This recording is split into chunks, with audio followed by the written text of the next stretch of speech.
Good evening, and we begin at 5 with a pivotal day in Portland's homeless crisis, with City Council expected to vote on a proposal that includes banning all unsanctioned camping in the Rose City. Well, thanks for joining us. I'm David Molko. And I'm Laurel Porter. This is a live look inside the council chambers tonight.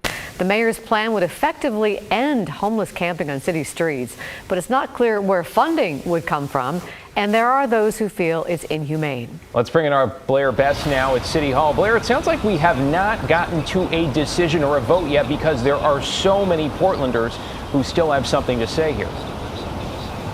David, I just left council chamber where roughly 50 people are testifying, and I just got word that testimony has just wrapped up. They still have to go through discussion before they can even reach a vote at this point.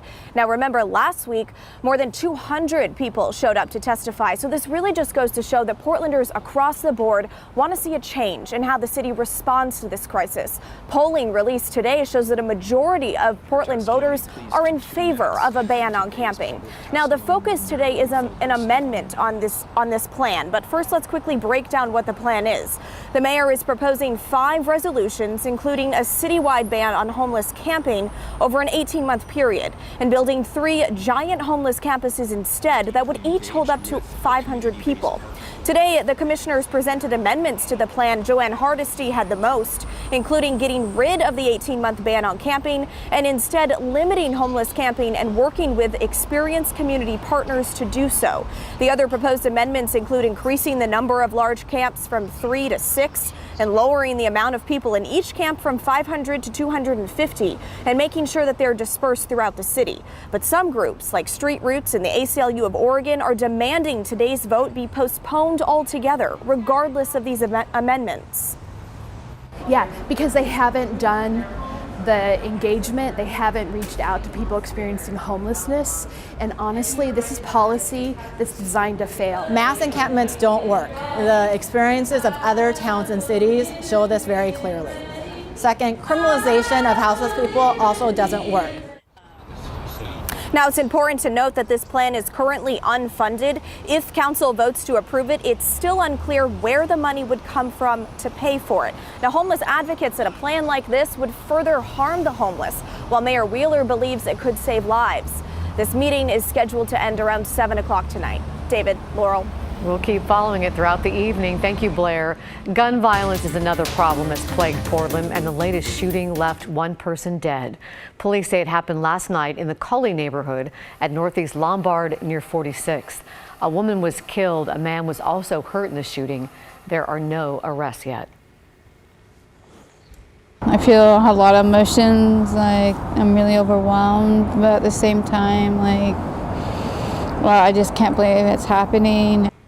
A Tualatin woman is speaking out after police arrested the man suspected of sexually assaulting her in a downtown Portland drugstore 7 years ago. And detectives say at the time of the attack, the suspect was working as a loss prevention officer. Let's get right to Mike Benner. Mike, so disturbing here on so many levels, and police think there may be more victims. Yeah, they do, David, and that's why the victim is talking. She hopes it'll encourage other women to come forward. And before we share Marianne Stott's story, we want to warn you that it is difficult to hear. What happened to her is so awful that she says she turned to alcohol and painkillers to numb the trauma. But now she is sober and speaking out. Things are going really well in my life right now. For Marianne Stott, getting to what she considers a good place has taken a lot of work and overwhelming support, including from a mentor who accompanied Marianne to our interview. Today I'm in, I would think, a much better place mentally than I was all those years ago. The now 37-year-old is referring to what happened back in 2015 at a downtown Portland Rite Aid that has since closed. Marianne tells us she was looking around the store when a loss prevention officer accused her of shoplifting. He's like, I saw you take that soda and put it in your bag or something like that. And I'm like, what? It's right here. Marianne says the security guard, later identified as Daniel Casanelli, escorted her to a secluded room where her life changed forever.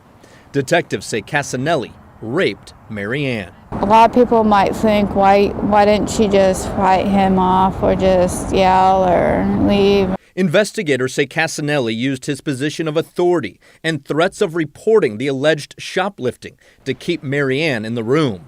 But eventually, she got away, making a beeline for the hospital, where she was given a rape kit. I was really, really upset and kind of numb, like trying to, like in awe, like did this just really happen? Marianne filed a police report, but authorities tell us after the initial investigation, the case went cold. In fact, it wasn't until this week, 7 years after the alleged crime, that officers finally arrested Casanelli. I feel a lot of emotions, like I'm really overwhelmed, but at the same time, like, well, I just can't believe it's happening. Detectives believe there could be more victims, and that's why Marianne, who considers herself a survivor, is speaking out. She's hoping her story encourages others to come forward. These monsters don't belong on the street.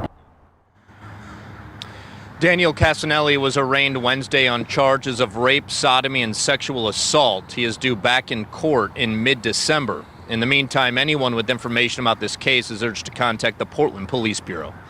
Back to you. Well, we thank Marianne for sharing her story and her bravery. Thank you, Mike. We are now 5 days away from the midterm elections, and Oregon voters will decide on what could become the strictest gun control measure in the country, Measure 114. Daisy Caballero joins us with a reaction from both sides of this issue. And Daisy, let's start with proponents of Measure 114. This morning, civil rights leaders marched to show their support. Yeah, Laurel, that's right. This group marched from the Vancouver Avenue Baptist Church to Dawson Park to share their personal stories with gun violence, as guns have claimed the lives of 68 people this year alone. We shall not be moved. Civil rights leaders and supporters of Measure 114 took their voices to Dawson Park Thursday morning as we are less than a week away from the election. A recent poll put out by Nelson Research, a public opinion research firm based in Salem, asked 577 likely Oregon voters their thoughts on Measure 114. 46% of them said that they support the measure, with 49% opposing it. 4.5% of people were still undecided. But retired director of Portland's Office of Youth Violence Intervention, Antoinette Edwards, has been fighting for a measure just like this one for her entire life. I've watched too many young people lose their lives and cross the yellow tape lines.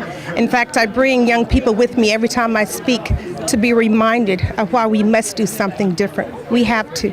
To buy a gun in Oregon, Measure 114 would require a permit issued by police, require photo ID, fingerprints, firearm training, and background checks, and a fee. It would also ban magazines that hold more than 10 rounds of ammunition. Something Malay Ramos strongly supports, as she lost her brother, Deshaun Mays, last year to gun violence in downtown Portland.